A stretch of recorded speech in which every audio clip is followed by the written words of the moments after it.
এই শোন, তোর রান্নাঘরে যে জগ ফিল্টারগুলো রেখেছিস না, ওগুলো বালের অর্ধেক ময়লাও সরাতে পারে না, আর তাও শুধু প্রথম মাস। এরপর শালা কার্টিজটা এমন এক ব্যাকটেরিয়ার আখড়া হয়ে যায় যে ট্যাপের জলের চেয়েও নোংরা করে দেয়। এইটা কিন্তু ল্যাবে হাতে কলমে প্রমাণ করা।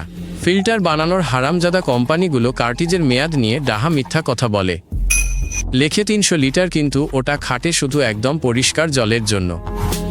আমাদের দেশের কলের জলের যা অবস্থা, তাতে কার্টিজটা 100-150 লিটার পেরোতেই জ্যাম হয়ে যায় আর একটা ফালতু প্লাস্টিকের টুকরো হয়ে বসে থাকে।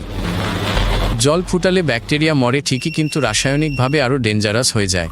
জলের কিছুটা বাষ্প হয়ে উড়ে যায়, আর সিসপার, নাইট্রেট আর ক্লোরো অর্গানিকগুলো থেকে যায় আরও বেশি ঘন হয়ে যায়। মানে তুই আসলে একটা বিষাক্ত কনসেন্ট্রেট বানাচ্ছিস আর ভাবছিস জল পরিষ্কার করছিস, শালা গোবর। প্লাস্টিকের বোতলে যে জল দেখিস ওগুলো প্রায়ই তোর কলের জল, শুধু বোতলে ভরা। আর সেই বোতলগুলো বিসফেনল এ আর ফথালেট ছাড়ে। এই জিনিসগুলো হরমোন নকল করে তোর এন্ডোক্রাইন সিস্টেম নষ্ট করে দেয় আর প্রজনন ক্ষমতা একদম শেষ করে দেয়, বিশেষ করে যদি বোতলটা রোদে গরম হয়। কি বালছাল অবস্থা দেখ। রিভার্স অসমোসিস সিস্টেমগুলো সত্যি বলতে জলকে ডিস্টিলড করে ফেলে একদম পরিষ্কার, কিন্তু এই জল তোর হাড় আর দাঁত থেকে সব খনিজ পদার্থ বের করে দেয়।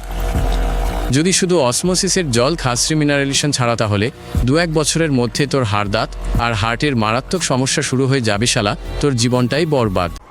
সম্পূর্ণ ভিডিও দেখুন ইউটিউব চ্যানেল টাস্কিতে।